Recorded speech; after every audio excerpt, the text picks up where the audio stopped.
This is Weens. I am one half of the Mouse and Weens podcast. The other half, the mouse, is up in Morro Bay with her family.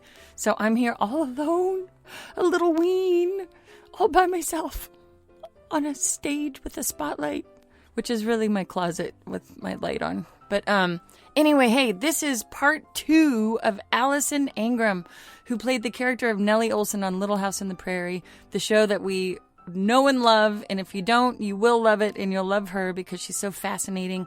We had to do 2 parts because we didn't want to edit anything out. She's an amazing storyteller. You learn a lot about old Hollywood, France, the craziness of the show, the behind the scenes of Michael Landon, and Laura, the other character who we all know and love. And if you don't, get to know her too. Okay, so let's get to it. And if you would do a super favor, my dear sister Mouse does all the work on the social media. I do nothing. I'm a terrible human.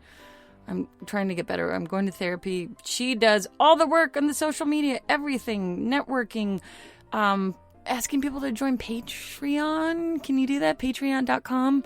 It's for the price of a little cappuccino. You can subscribe without commercials and behind the scenes funny stuff and all that. And it would really help support the podcast and my dear sister, who I should actually sign up for it too and support her. Anyway, I'm very excited. Here we go! Mouse and Weens and a mouse and Weens and a mouse and Weens and a mouse and Weens and a mouse and Weens and a mouse and Weens and a mouse and Weens and a mouse and Weens and a mouse and Weens and a mouse and Weens and a mouse and Weens and a mouse and Weens, mouse and Weens and a mouse and Weens, mouse and Weens. So grounded for having such a Hollywood life. And then what about, did anyone go off the rails on the show? Did you have any drug addicts? Passed the Little House. No arrests, no convictions. We're very proud. That's like unheard of. Yeah, it's although you do not see anyone from Little House on the Prairie with no pants on TMZ. Does not happen. We did hear that Michael Landon would sip on a coffee cup of vodka during the shoots, right? This was his thing. I caught him drinking the wild turkey. So, I mean, we had a thing. Okay, it was the 70s, and a lot of these guys had come from Bonanza. So they were very of that era. And you've seen like Mad Men, you know, where they're like drinking and smoking. And it's like, it's 10 o'clock in the morning. And people just smoked and drank. And it was like, what? Nobody thought this was like weird. I mean, not only did the whole crew drink, or as they used to say, normally we get through 1.5 cases of beer a day. Yesterday was a 2-case day. And we're down to 1 because somebody has to go to the store. So how many cases of beer the crew just consumed? It's just constant, the beer. And then they had the bar. There was booze in the prop truck. At the end of the day, they'd put up a bar on sawhorses, and that was the main bar. And then the wrap party would go to the racetrack where they'd bet on the horses and drink. And then we'd have the real party back at the soundstage where they'd drink. So yeah, and everyone smoked. So and then cocaine was introduced, and I'm not sure if they had it on it, but I've heard stories of old Hollywood and cocaine. Oh, well, and you guys were kind of isolated where you were shooting too. People were doing coke in the 20s. I mean, and 80s was the big coke era for Hollywood, where everyone except like me and Jay Leno apparently were like, I lack the brain receptors that process cocaine or something. It like doesn't work. Saving millions of dollars and my nose. But yeah, Little House wasn't really, thank God we weren't a coke set. A lot of people like full coke, they were everywhere. But we were apparently a booze and cigarette set, like hardcore. And nobody thought this was weird. Nobody got tired or went to sleep. They somehow were all speeded out and were like awake. I don't know how. And I remember being the prop truck. Michael just saying, the usual. The usual is like forfeit and it's a wild turkey jug into the coffee. I don't know how he did it. But that's what people did. And like even the food, like, now, if these days, a craft services table where you'd have snacks for the actors, you would have vegan options and gluten-free options, and there'd be a bunch of healthy stuff. There'd be fruit, there'd be vegetables, there'd be food. We had urn of coffee, urn of hot water, tea bags, sugar, milk, and big boxes of donuts. The choices were donut or bear claw or eclair. There was no health food. There were no like oat bars. How did we survive? It's true, but that's so weird. And then you had to fit into your costumes, which were and the children were drinking coffee. I mean, I was a teenager, so I was a hardcore coffee addict by 14. So I was, I'd get my cup. And this coffee, I talked about in the book. Remember I said you have like your AA strength, your grip strength, and like French strength. This is grip strength coffee. Get the paint off your car. This is black coffee. You chew it. And And Go girl. Go girl. milk and sugar, I would drink that stuff. And the problem was, is the little kids, like little Robin and Rachel, who played baby Carrie, wanted to drink coffee. And Melissa and I were like, you really can't. So we'd get like a cup of milk and put a little bit of coffee in it for them. So they were drinking coffee. They wanted to be big girls. That's I sweet. know. We didn't want to poison the small children. We did draw the line at that. Yeah. That's very nice. And then in your next play with the dead baby in the drawer, that's a whole different story. Oh, the dead baby in the drawer. That was the best part. It's like, wham, bam. So somebody asked too, and I'm sure you get this question all the time, and I can't find who asked it. But you were friends with people on set. You and Laura didn't have there were no issues there, and you were friendly with everybody. People want to know the beefs. Oh, sorry. Yeah, Jen. all the gossip. This is the fun stuff. First kisses, crushes, all this. Our idea of a beef on Little House was like, well, I won't sit with you at lunch. You know, we didn't really get really hardcore. The fact is that Melissa Gilbert and I bonded immediately, which is hysterical because we were the mortal enemies. So, of course, we got along the best. And everyone generally got along. Yes, it is true. You're going to hear it again and again. Melissa Sue Anderson, who played Beautiful Blind Mary, her mom was very protective. And apparently she's recently even said, well, she was told, like, don't fraternize with the other girls. Like, oops, we didn't get that memo. So as I said, I think she thought that Melissa Gilbert and I were juvenile delinquents, and she was probably right. So she just would not having it. She was not going to be friends with us. It was just never going to happen. And so she was kind of like uppity, standoffish. We're like, okay, what do we do? Okay. But we weren't like horrible. We don't go beat her up for it. And then it was weird too, because we had people visit our set from other shows, because people would guest, or people would be at MGM and people would wander over from other sets. And someone once said to me, because we were talking about somebody was fighting with someone, they went, oh, stop. You call that fighting with someone? They got restraining orders against each other on half these shows. You guys are so wussy. Your idea of hating someone is you're not speaking to them for 3 days. Please. Yeah. You're so 1800s. That's like an 1800s squabble. Come on. Right. Well, because we'd still, at Christmas, we'd still buy everybody presents. Not presents. You're like, well, I'm kind of mad at her, so I won't buy the nice present. Like, but we did that. We all wanted the Christmas presents. Went to the party. Where does that come from? Does that come from the top? Is that a Michael Landon thing? Is it just because, do you think it was the material you were doing? Very much. I say it was Michael Landon. My second show, he laid one of the things, like, okay, like I said, none of the kids are in jail. Hi. We all went to school. You meet some child actors that can barely read and write because they're supposed to have, by law, 3 hours school, 4 hours work, 1 hour rest or recreation. But some people didn't. They like bribed the welfare worker, like didn't do it. No. We just another interview, my 8 million interviews, just did one the other day with several cast members and with Susie McCrae, who's the casting director, was married to the producer, Kent McCrae. And we talked about that. And I remind her, I said, remember Ellen Manier, the teacher with the stopwatch, with this child has 12 more minutes of school. And she's like, right. And everything would come to a grinding halt. And like, they make it. So they took it very seriously. And they took all of those rules seriously. And they were very careful making sure we kids were protected. We're sponsored by the Homeschool Buyers Co-op. Keeping my kids busy and on track with school has been overwhelming. There are a million choices online. That's why I'm so excited to find the Homeschool Buyers Co-op. They've done the work for me, researching and listing the best curriculum organized by grade level. And because of their large buying power, I get up to 90% off retail prices. They even have classifieds for used materials. So visit homeschoolbuyerscoop.org and use referral code WEENS to sign up for free and get 5,000 smart points towards your purchase. That's homeschoolbuyersco-op.org, referral code WEENS. Have fun. Michael also was very like, we are here to get the show done. He loved practical jokes. He loved to giggle. He loved to laugh. He was breaking the tension, but it was also like, yes, and we're going to finish all of these pages today. And we're going to make this entire hour-long, like a feature film cinematic monster in like 5-6 days. Boom. So he ran a tight ship. Yeah. So he's running a tight ship. So you did your line, you showed up, you did your job. So the idea that you were going to hold anything up because, oh, you were having a bad day or so-and-so doesn't like so-and-so, it would be like, I don't care. So it's like, yeah, you left, it was the demilitarized zone. You left that there. It's like, well, if you don't like them or this, that's great. And you can leave that in the dressing room because we're going to make a show now. Wow. And so we just did. It was like, well, time to go to work. What are you going to do? That's great, because That's so good. many shows fell off the rails because of that. So great. And it probably kept you safe and structured and professional. You're still doing this today, where you're showing up and being very... That was the biggest, like, what do you inherit from Michael? The work ethic, the Little House on the Prairie work ethic. And okay, so, I go to France, right? These are these French stories. So I was in France. I did a movie in France, Jean-Pierre Mocky. Oh, I talk about him in my stand-up act. It's hilarious.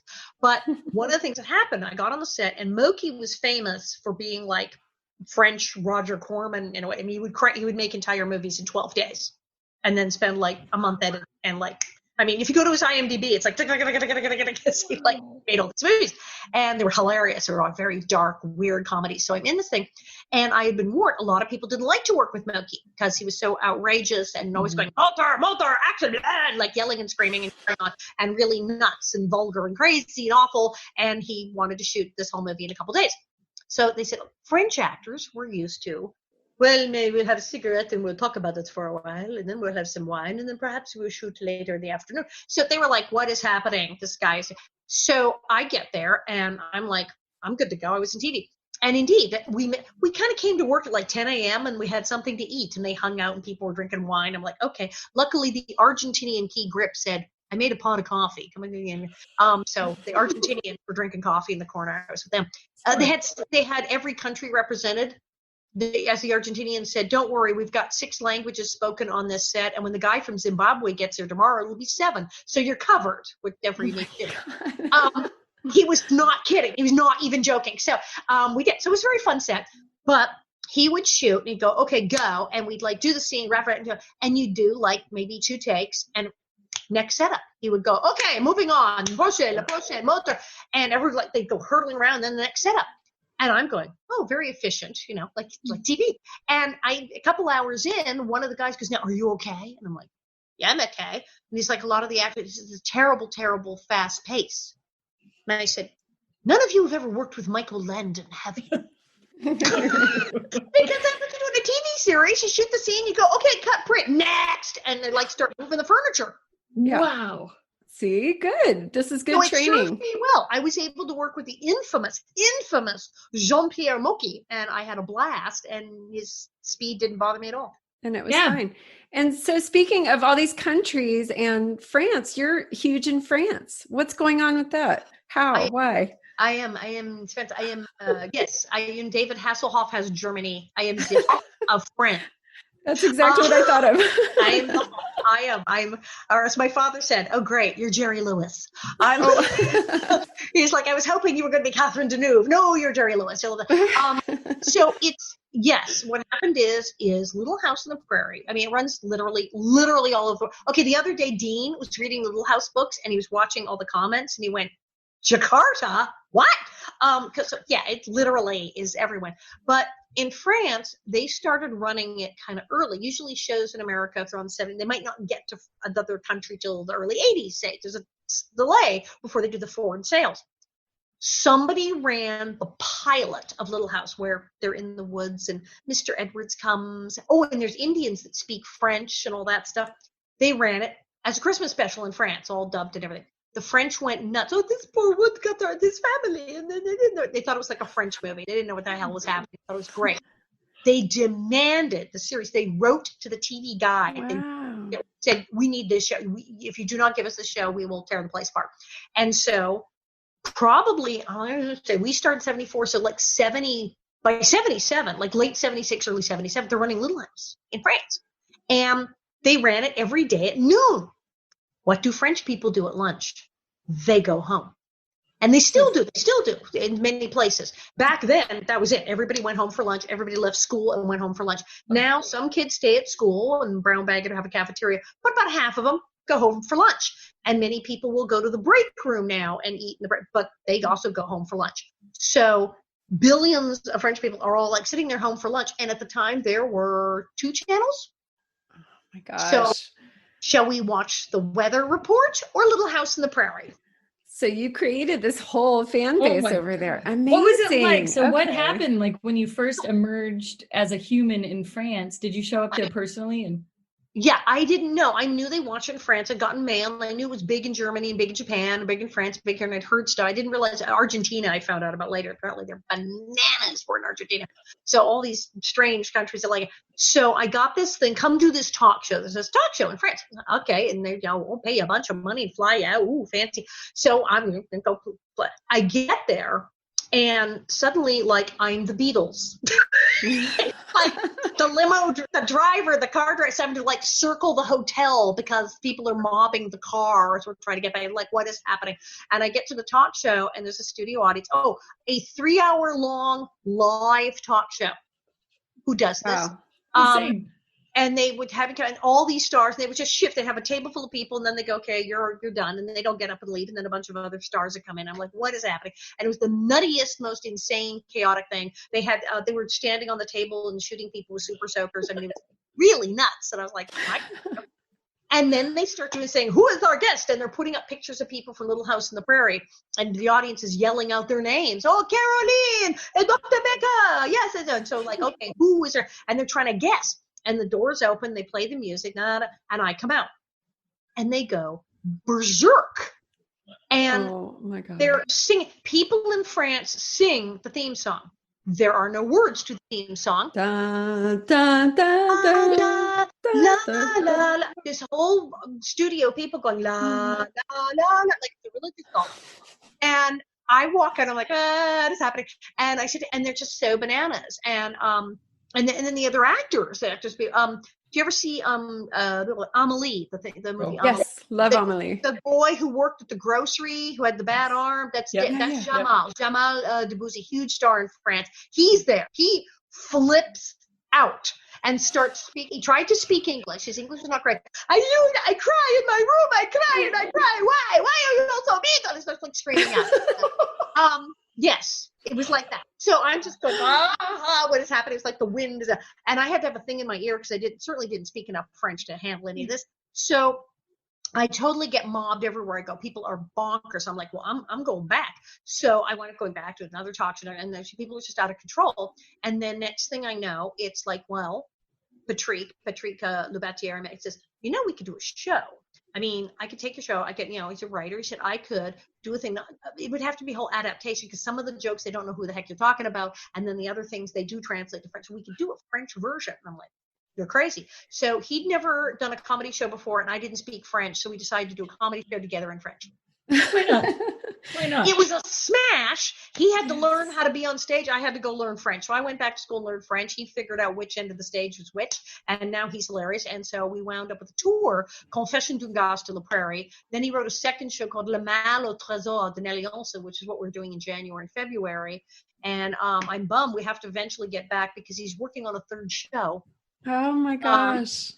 All the shows sold it. Every show sold out, standing ovations, just mass panic. And then during this, I met Jean-Pierre Mocky. I was on a talk show, and Jean-Pierre Mocky was there. And Patrick was like, I am going to chase him down the hall and make him put you in one of his films. Wow. And it worked. And then I was in a movie. So, yeah. There you How go. did the French, Oh my did gosh. they treat you the same way as a character as the Americans did? Did they think you were bitchy and... No, they love me. And that's I love the French. French. I always say it's a cultural difference. They don't think Nellie Oleson's mean. They think she's French. See, this is a French thing. They do. They love me. And in fact, on the talk show, I talked about in the book, they were arguing, like Jamal's freaking out, and then they all start getting to each other. And I'm like, wait, what is happening? They can't even translate fast enough. They start talking, and this one guy says, but Nellie was a child without a smile. And she was so sad. And I said, well, yeah, she was jealous of Laura, I think. And then they had this whole discussion. And as I said at the time, I was apparently put on trial. My character was on trial on French television with this whole panel of people. And it was declared a crime of passion. I was jealous of Laura. I was a sad child. It couldn't be helped. And I was apparently found innocent under French law. Oh my gosh. It Didn't that sounds feel good? It sounds like therapy. This is great. Good. So weird. So the French decided poor Nellie just needed to be loved. And besides, here's Alison, and she's kind of funny, and we like her. And that was it. My sense of humor, their sense of humor meshed. And so I started going to France twice a year for like a couple months at a time, and basically all the free champagne and escargot and chocolate. Oh my gosh. This is this is amazing. Good for you. Do you feel fluent now? I went to school and learned French, so I did the whole stage show in French. I did the whole movie. That's amazing. Do you feel like you could live there and like fluent? Like, are you probably there? Now? I mean, a couple of years ago, I would have said, "Oh, well, it would take me a while to gear up to." But yeah, I could. I mean, because I would stay there and I would stay with friends, and sometimes I stayed with friends who didn't really speak a lot of English. And then, well, like on the Moki set, the guy who drove me in every day didn't speak a word of English. It was hilarious. So I really had to catch up. But sometimes I hang out with people who don't speak English, and I do the show in French, and I do interviews. I was doing interviews in English and French, like the thing, but now I do whole interviews and stuff in French. Wow, good for you. That's I had my book released there in French, and that's amazing. Yeah. You are idol status in Reinvention. You know, so many people get stuck in one job, one thing, and here you are, just like, okay, who moved my cheese? We're gonna try this now. I am now queen of the internet because, as I said, I was like, oh no, and so then I just took my whole life and career and went, here, I'll just put it here. Hi, it's amazing. Yeah, I know. You've got merchandise online. You have a production company. You do your tours. Well, I can't do the tours now because I can't shove 12 people in a bus. Right. That's not safe. What are you going to do about that? Is that going to come back? I was talking to Rich Sebastian, who I did the tour with Dearly Departed Tours. He's also Santa Claus, by the way, so keep an eye out. Can you explain what the tours are really quickly? Sorry. Yes, the Nasty Nellie Tour of Hollywood was Rich and I would get in the bus, and you'd sign up for the tour. You get a free autographed picture, and only tour in Hollywood that stopped for milkshakes. So 3-hour tour, you'd hop in the tour and we'd go around Hollywood, but it was personal stories connected to everything. It's like, well, here is Hollywood High. Oh, wait, that's where I went. Oh, here's Paramount Studios. So when I was working here, here's where the thing, oh, here's the Chateau Marmont. Oh, wait, I live there. And so all these landmarks, but all the best landmarks in Hollywood, I either lived there or worked there or went to school there or know somebody. So it was like literally all personal stories about all these famous places. And we went by Michael Landon's house, and we went by Liberace's house. You bet we went by Liberace's house. And then we'd stop at the farmer's market, get milkshakes. I love it. That's so cool. The Hollywood sign and take pictures. And then when we go to the sign, you couldn't always get up to the sign. So we found a place where it was a really good shot of it in the background where it was safe. But I would bring, well, it's not the wig, but it's a copy of the wig and some bonnets. And so people could take a picture with me and the Hollywood sign with or without the wig. And then they could wear bonnets. So there's all these pictures of people on their Facebook with the Hollywood sign, me and the ringlets, and the two of them standing there in bonnets. It's like, and these two guys from Minnesota brought their own wigs, and it was their Christmas card. It was me and the two of them in Nellie wigs. Oh my gosh. That's amazing. And you know what? That was my next question, because I know that you've been asked this a million times, but that is the question from Jen Martin is, it looks so hot and uncomfortable. How did you keep your curls? Because they did have to make a wig because it was so hot and humid and awful and terrible. And I said, the hair doesn't really curl. Just to get it to bend at the ends to be fluffy, this involved a blow dryer and a very fancy brush. It looks very nice. It's gorgeous. That's the character. So, but my hair's very straight. So I showed up the first day and they said, you're supposed to be in curlers. And my Auntie Marion said, what? And so I was sleeping in curlers at 12 and coming in at like 4 a.m. and they would clack, clack, clack, clack, clack with the curling iron. It's awful, but they make them work. So if you watch the first few episodes, you can see my bangs are a little straggly and the curls because they were doing it by hand. And then a couple episodes in, they said this is a nightmare. So they brought in Ziggy, the wig maker of Hollywood. I think is still alive. He was old then. He's famous. Ziggy Geike. I think he made famous wigs in Hollywood, you know, Betty Davis, everybody. So he comes in, and then Larry, who was Betty Davis's hairdresser, and then Gladys, and who'd worked with Marilyn Monroe, and all the makeup and hair people, Marilyn Monroe, Joan Crawford, Betty Davis, that's they work with. So I got Betty Davis's hairdresser and Ziggy, the wig maker of the stars, and they built this thing like on my head. So they finally did. They made a wig and custom made, and it was stunning. Giant metal comb right here so that it would stick on, which was like, and many, many, many pins. It was excruciatingly painful and uncomfortable, hot. And like sometimes my scalp get cut a little bit, you know, but 8-9 hours of wear, and it would come off at the end of the day and I'd be like, you had to keep it on in between takes and everything? Oh yeah, because it took like an hour to put on. It was a nightmare. It was whenever I watch shows with period stuff from the 1700s, 1800s, I'm like, I just go, ow, I can feel how uncomfortable the costumes and the wigs are. I go, ow, I like wince in pain. But you did this for years. That's why I was like eternally surprised because like, those combs, I remember those in the 70s. We put our hair in those all the time, but yeah. And you look just like Nellie when you pulled that back. That was amazing. I mean, that's incredible. I'm just saying. But yeah, it was so, it really hurt. And, but it worked. You kind of, you zone out and it becomes part of it and part of the, just so angry. Just uptight. My head hurts so bad.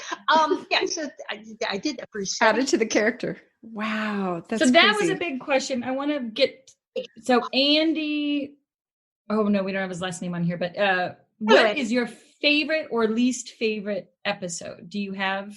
Oh, hands down, it's Bunny, where I pretend to be paralyzed and get pushed down the hill in the wheelchair into the pond. Yes. Is it a stunt person too? How? Where's what TV show did this ever happen on? Who has ever done this?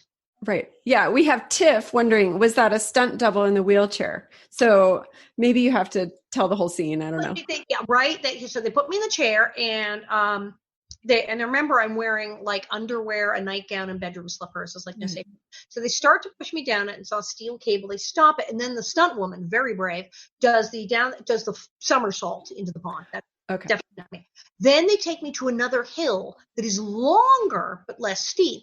Put me in the chair again, bedroom slippers, underwear, nightgown, and a real broken arm. Thank you, because I'd fallen off my skateboard. So the 1800s thing or the actual, and they kind of go, well, off you go, and the camera's on a dolly, and they're all protecting the camera, but I'm just going like trying not to die. Because there were close-ups of you too. Were they right in front of you going down the hill? Yeah, they're like right there, and I'm screaming bloody murder because it was terrifying. And then we go back to the pond, and I get in the pond and come up spitting. So yes, that's it. My gosh. Well, Julianne and I, being sisters, there was a time I had a bike accident and I was in a wheelchair, and she was in charge of pushing me around.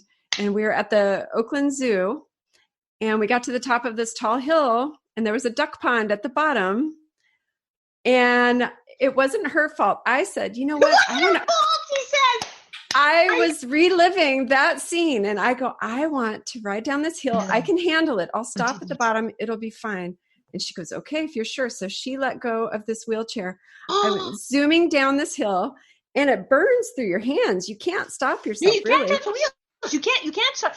I had to hold the armrest. If I touched the way that was the thing, they said, oh my God, whatever you do, keep your hands on the armrest. Yes. If you'll lose a finger. And then also 1800 giant metal wheels, you would lose a finger. So I went thump, thump, thump across this little strip of lawn. Luckily, in front of the pond, there was a chain link fence. So I hit it, and I bounced off, and I flew out of the chair, and I was crumpled in a pile with all my bandages on my knees from my bike accident and on my hands. So I had a real life Nellie Oleson moment, just not the mud. Horribly dangerous, as you now realize, no doubt. Because wheelchairs pick up momentum. They're heavy. Oh, yeah. They're quite heavy, and the wheels they pick up enormous momentum if you push them down a hill, as I discovered, because I was like, how fast is this thing going? You get going, and it goes really, really fast. It goes faster as it goes down the hill, and you can't stop it. By the bottom of the hill, it's really, talk about, all that inertia momentum stuff. Well, it's going like 60 miles an hour by the time you get bottom. No, it was scary. It was life flashing in front of me kind of stuff. So okay, this is brilliant. Allie Morjig, who is a super, super, super fan, who happens to be Joelle's best friend, and we grew up watching all your episodes together, sitting on the couch all through the 70s and 80s. Best friends, and they would play Little House on the Prairie and dress up Allie's younger brother as one of the sisters, right? And poor Johnny had to play. Yes. It was really my pretend name was always Laura. I was always riding around with, horses and the whole thing. But then I also pretended that I was Mary, and I wanted to be ready in case I ever got scarlet fever and went blind. So I used to purposely close my eyes and walk around my house and memorize where everything was in case I ever got scarlet fever. So that was very big. Pretending to be blind was huge when I was in about 6th grade, which was the 1970s. Yeah. There was a book called Follow My Leader. Am I like the only person alive who remembers this book? I don't know. I don't know that one. Somewhere. I have not looked it up to see if it's out there on Kindle. Follow My Leader. It's this boy with a seeing eye dog. And it's about this boy, and it's like, I don't know, it's like a firecracker accident or something. He goes blind, and he's like 11 or whatever. And he's very bitter and upset at first. And then they send him to this camp where he's going to learn with the seeing eye dog thing. And it's all about how they train seeing eye dogs. And then he trains the seeing eye dog. But it goes through things, how he learns Braille, and it has a whole Braille alphabet and thing you can learn, and how he learns, like your plate, your milk is at 3:00 and your thing is at 12. All blind things that people learn. And it was a hit.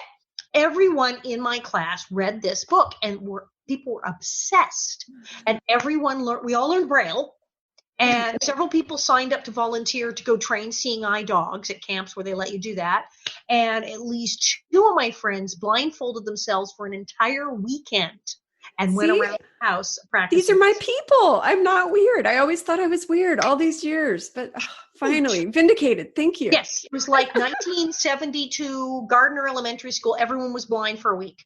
It was just that's so weird that kids would commit to that. Like that's dedication. Oh my God, the level that they committed to. I mean, I learned Braille, and I was like looking up where can I sign up to train seeing eye dogs? And I was like practicing, but no, there were 2 kids, these 2 girls, and they were kind of obsessive, but they blindfolded themselves for several days. Oh, see, those are my people. That's awesome. Okay, so Allie's question was the chicken really spicy in the episode when Miss Olson made Laura cook dinner for Almanzo and Nellie's date? Yes, this was awesome, this episode, the famous cinnamon chicken episode, which is also the mud fight episode. Real mud. Okay, the chicken, no, it was ordinary chicken. And in fact, Dean and I sat there going, okay, so what do we want to do? Do you want to put like some pepper on it? And I said, well, I think we can, hello, we're both like highly trained. We can just do this. And he said, oh, I want to put like a little pepper, just like prime on the pump. He's like, just to give you that, sense memory, and as soon as you smell the pepper, like it'll kick in. We're like, yeah. So we got to then we should put like 2 shakes of pepper on it just to sort of give us the feel. But as soon as we got it, and as soon as I saw his face when he went, ooh, it was like I started to feel it too. It was totally psychological, and we got into it. And no, that was acting. It was perfectly good chicken. We actually finished it later, but we were like hacking when I had to chug the water. And you probably noticed my eyes went out of my head. So I'm chugging the water. And it's a big glass, and I couldn't finish. And Michael goes, no, fill the glass back up. You have to chug that whole glass of water. You have to do it. Oh my God. And I'm like, but he said, you're going to do it. And he says, look, I said, but it's like coming out my nose. He goes, I don't care if it comes out your ears. No, this is great. Trust me. Just chug the glass of water. Just do it. And he's like, chug the water. And while I'm chugging, he's like, don't you dare put that glass back down on that table. He said, if she puts the glass back down, fill it back up, keep it rolling, don't even cut. He said, we will stay here until you've, and I'm like, okay. So that's and you can see water comes out my nose, and my eyes get bigger and bigger. And I chugged the glass, and it was genius. And then he said, and as you see this, it's the best. Really, but I thought I was going to drown. So we did that. And then the mud fight, yes, that area was a duck pond in the winter and a cow pasture in the summer. And so then they hosed it down. So it was mud, and not all mud. It was also cow poop, duck poop. Yeah. Oh. And she gets me in that headlock, and you see her hand come around with a wad of mud, and it goes right in my mouth. You can see it. Yes. Yeah. You were eating poop. Awesome. Tail. Oh no. So what'd you do at work today? I ate shit. And they had a set medic, and the set medic comes over as we're doing this cover, and he says, no, I have to tell you, I gotta make sure you guys didn't get any of this in your eyes. It's totally unsanitary. So did you get any in your eyes? And I said, my eyes? I just ate like a quart. What is that gonna do to me? Did you get sick? Did anything happen from it? I did not. Okay. Also, you may have read in the papers, because we were out in Simi, and it was out near the Rocketdyne plant, the famous Rocketdyne plant. You read about this? They had a major radiation leak back in 60s. And they had a jet fuel leak too. So there was the chemicals, they told me it was benzene, hydrazine. So there was like jet fuel stuff in the water table, and there's been lawsuits and cancer and like investigations, and the Rocketdyne thing really was bad. It's like a super fun hazmat cleanup site, and it was like, I don't know, a quarter mile up the hill from where we were. So so now they're going, oh my God. And I even talked to her, I said, well, were you exposed to any water on the set? Yeah. On the mud? Yes. So the mud, so it was, cow poop, duck poop, and ostensibly radioactive waste of some kind, some jet fuel. Don't really know any combination thereof. which There'll be another arm that comes back and massages your what? My husband says I don't need a night light to read. She glows in the dark. But yeah, apparently I've been tested for everything. I am apparently impervious to duck shit, cow shit, and radioactive waste. Oh my That's God. a good quality in life. You. Congratulations. Oh my goodness. All right, now our last question. Yes, I was going to say, we're getting near our end. I was going to say, it's like 6 o'clock, isn't it? We're like been here for days. I love it. It's amazing though, but there's so much more we want to do. Oh my God. Yeah, we haven't even gotten into your advocacy work and comedy. We got to, we have a question that says Bonnet heads, go to my Facebook, go to my Twitter, go to my Instagram, go to my everything. Protect.org is the charity. So yeah, you can look me up. We're going to put all of that. Joelle's going to put all of the links on everything. Right. So yes, but you're doing such amazing work. So I have a couple questions, but this guy, Andy, our good friend Andy, asks, any advice that you know now that would have helped you back then? That's a broad question, but no, let me ask I've been telling other child actors, don't do drugs, stay in school, which sounds really silly. But when you look back and you go, okay, how much time got wasted from drugs? How many delays in getting around to doing things because you were high? And that's if you weren't like a giant drug addict and like had whole years go by you.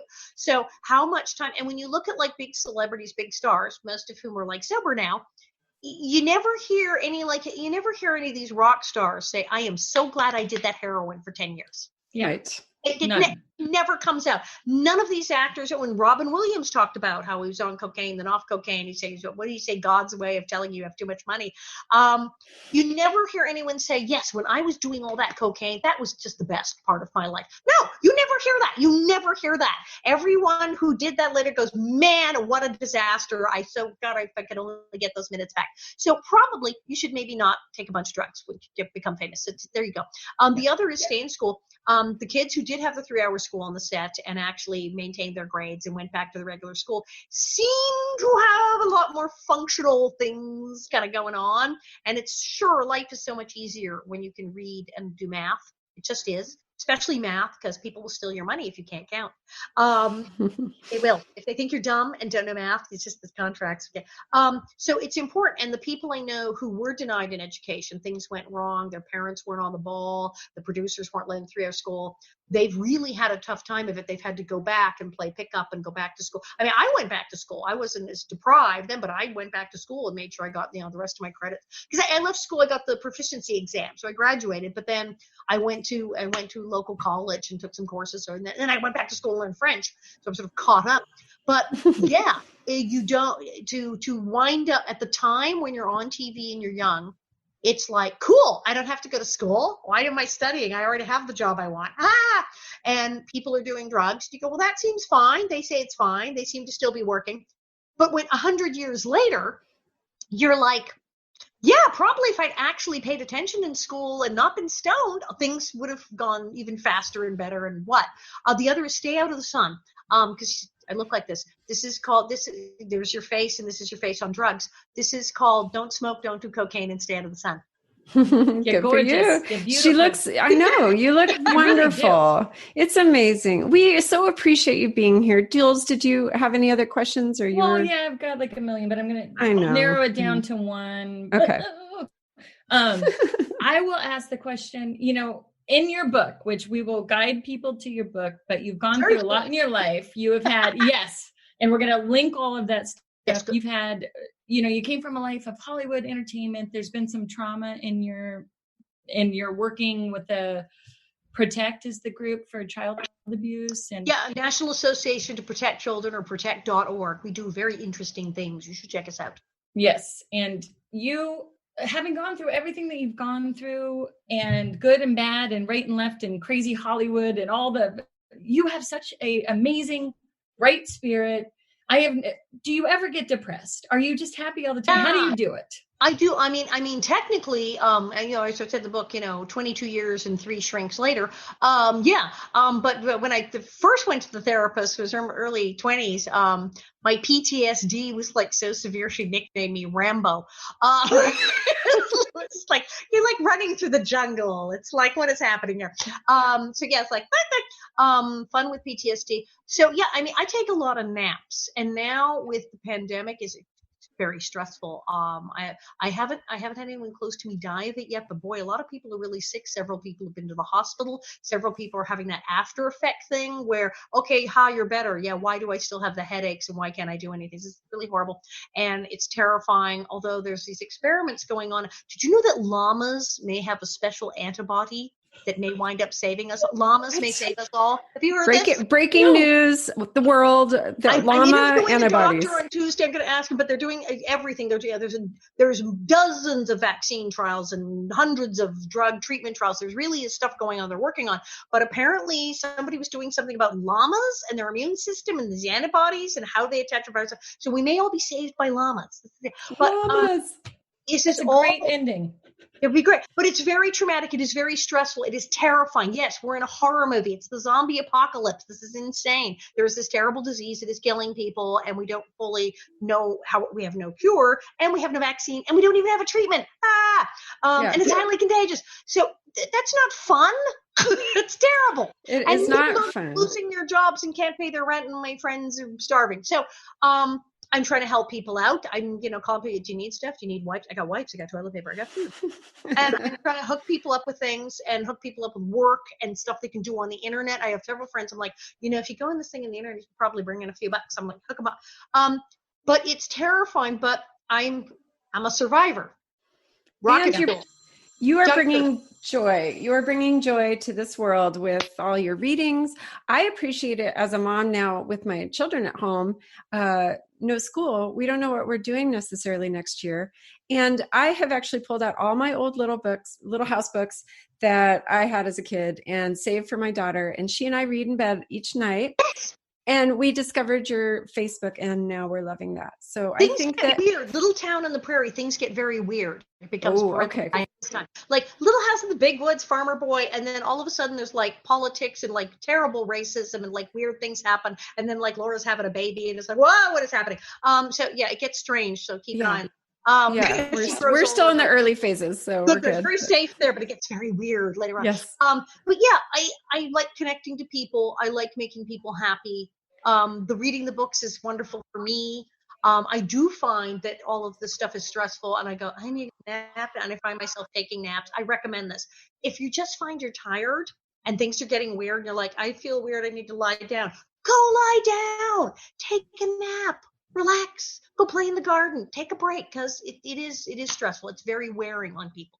It is. They did a study. There's an actual COVID brain. They're saying that that's a true thing. Your brain, because it's this weird underlying hyper stress, but that it's actually affecting your memory or retention. Yeah. Also, to be traumatized is one thing. To be traumatized and bored at the same time. Yes.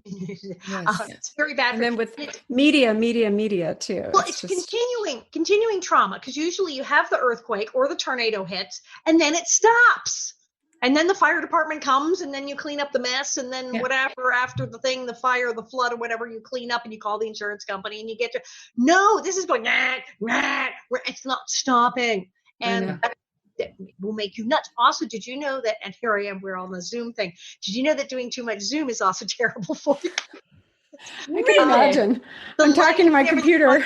Your eyes and your brain talking to people on a screen. It's great at first, but yes, it's bad for your eyes staring at the screen, the light, but it also psychologically, it's weird to be on in a meeting. In meetings, something like, oh, hi, you can see me. It's not a phone meeting. It makes people nutty. If you do so much Zoom a day, take a break and go lie down. Mm-hmm. That is huge advice. And then I read another study that listening to lo-fi music, hearing the crackle of a vinyl record and real lo-fi mono speaker kind of music.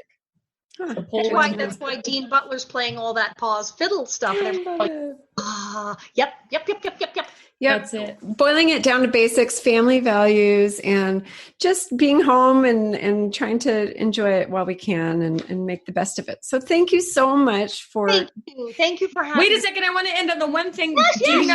Do you know that The Rock has a crush on you? Oh, Super crush. Yes, we found this out. And it was like super embarrassing because like my husband was at work and it was in a magazine and someone he worked with saw it and went, "What's this about The Rock and your wife?" So I was like, "Excuse me?" The Rock was talking about spanking your wife in like Us magazine.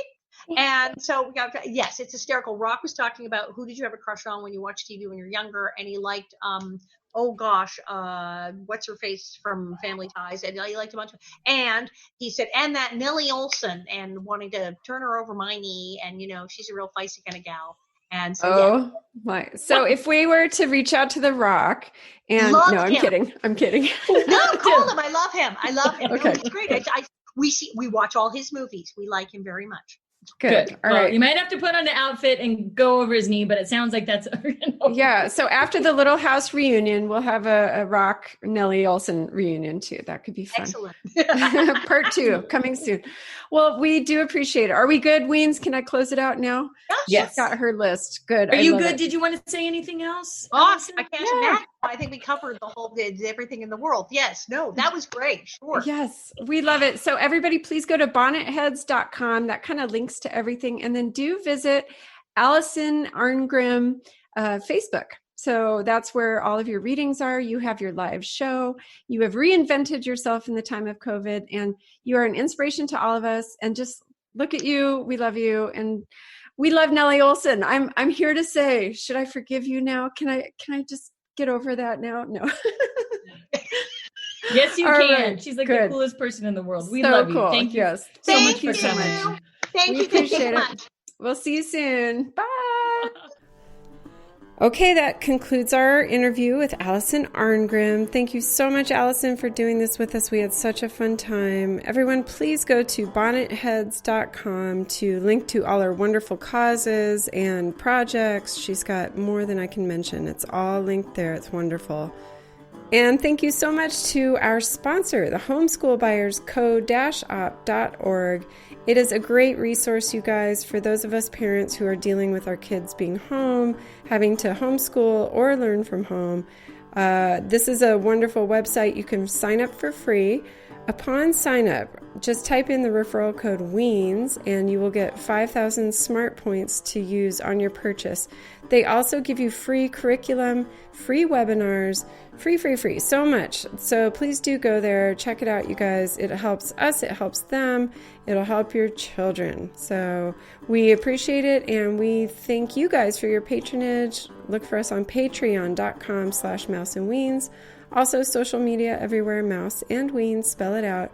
We love your ideas, hearing feedback, your reviews, hearing that you've referred us to your friends. All of it. Thank you guys so much. We're having so much fun podcasting, and we will see you in our next episode. Bye.